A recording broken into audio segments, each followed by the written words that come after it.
Hey guys, Ray Bashir here with Blue Shield Tactical Systems here with Jason Taylor. He's also an instructor with Blue Shield. And today we're going to be talking about statistics in law enforcement and how a lot of departments focus on those statistics because that's the way they're able to measure their officers, or they feel like they're able to measure those officers. And what do I mean by that? Citation count, arrest, those type of things. And they say, well, you know, this officer over here has all these citations and all these arrests, so he must be the end all to be all, right? Okay. What do you think about that? I think it's a misconception that we have from years of law enforcement. What makes a good officer? A good contact with individuals make a good officer, Sure. right? Also, I know a lot of officers that review other officers' reports. They'll know if we go to a residence, if we go to a location, hey, I know who you are. We've been here about 5 times this week, haven't we? How do you know that? Well, that doesn't mean he gave him 10 tickets last week. You know, that means that he just started out having a rapport with them just by knowing the history of that residence, right, where they went. Yeah, and you know, and knowing their districts, knowing the resources that are available to them in those districts. Oh, you know, I mean, how many times have we dealt with people that are in crisis, and we're talking to them, and they said, well, you know, I need some help. I need, right. You know, I need a place to stay. I need a place to go. And if you know, let's say, a church group that's in your district, right, then you're able to use them as a resource to be able to get this person to where somewhere they need help, and that is valuable in itself. And it's not a stat really that you're able to track. Okay. Right. I like it. I agree. You know, I remember a staff meeting one time that I know of an officer that went to, and that administration at the time was having a spike in burglaries, and they said, well, we need to put more people in jail. That was the answer. Put more people in jail. You know, because somehow we're going to eliminate crime by putting more people in jail. I don't think it's worked so far, right? Obviously it hasn't. Yeah, hasn't worked so far. Not yet, no. Yeah, so my answer to that was create less victims. How do we do that? All we right. interact more with our public, right? And so I agree. what we do is we go out, and when we got people with garage doors open, right, we got people leaving property that's visible in their car. Close garage doors. Yeah, by the way. we make contact with them, and you know, we give them information. We educate them to not be victims. And because, you know, no matter how many burglars, in my opinion, that we go and we arrest, there's always somebody to replace them. This is true. But if we create less victims in our own communities by educating them, I think we're going to be a lot more successful.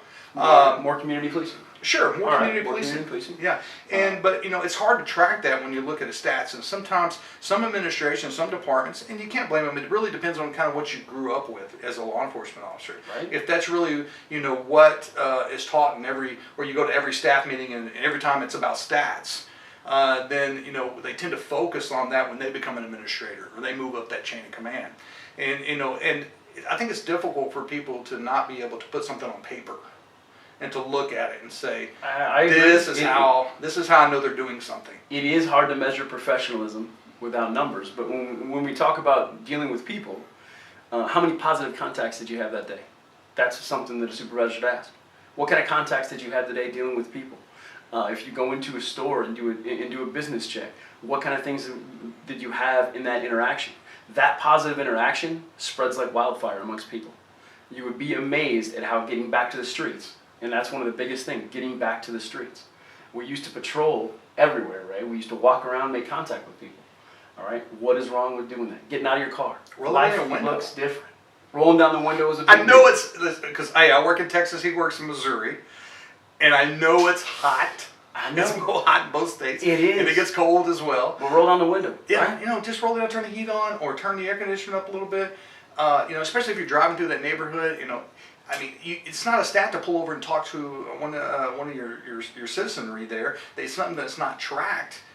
But if you know that area, right, and they're telling you things that are going on, okay, you know, it's useful information. If you're prior military, take your leg boots out and start walking.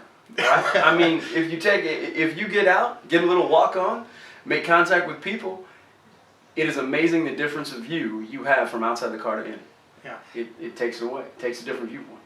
And you know, sometimes I think that what happens in law enforcement is when someone's been in, let's say, law enforcement for 20 plus years and they've worked patrol, okay, for instance, they can become kind of stagnant in that. And some of those stats, when we're talking about that, may fall. But at at the same time, that individual is still a useful part of the department because of the information they have about their community generally after being there for those 20-something years. True. And it doesn't mean that they're not a good officer. It just means that some of those stats may have gone down. And why do you think that happens sometimes? That, that those stats may fall like that. You think it may be to just becoming complacent to a certain degree or burned out in that area? Well, we all get complacent in everything we do. I mean, from going to work, Sure. going home, what we do in a normal day, we get on a schedule. Most people are routine, right? Right. We Yeah. are. Yeah. I think You what drink happens coffee every morning. every morning, right? I think what happens with that complacency is sometimes we need to shake it up a little bit. Find a Sure. different route to work. Find a different route to patrol. Find out something to change our view, and that goes back to that measure of statistics and standards as well.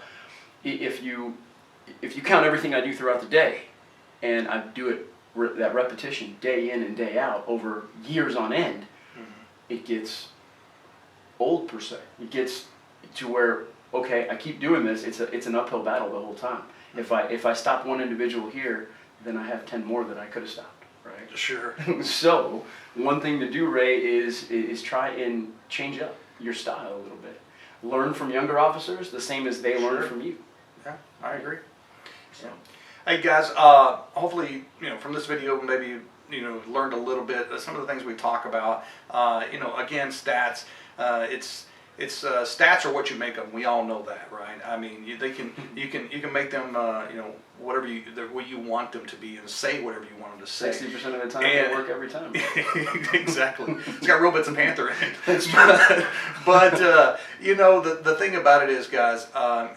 I hate to see agencies focus on that alone and really measure officers based on just stats that are with citations and arrests, because there's so many officers that are doing great things with their communities, and they're out there and maybe they're stopping off and they're shooting basketball with some kids, or they're doing something like that that really builds that rapport with that community, and that's something that's it's just not trackable really, but it really pays in the end, because when they are stopped by there and they say, well, how did you find out who burglarized this home over here? And they says, well, those kids told me.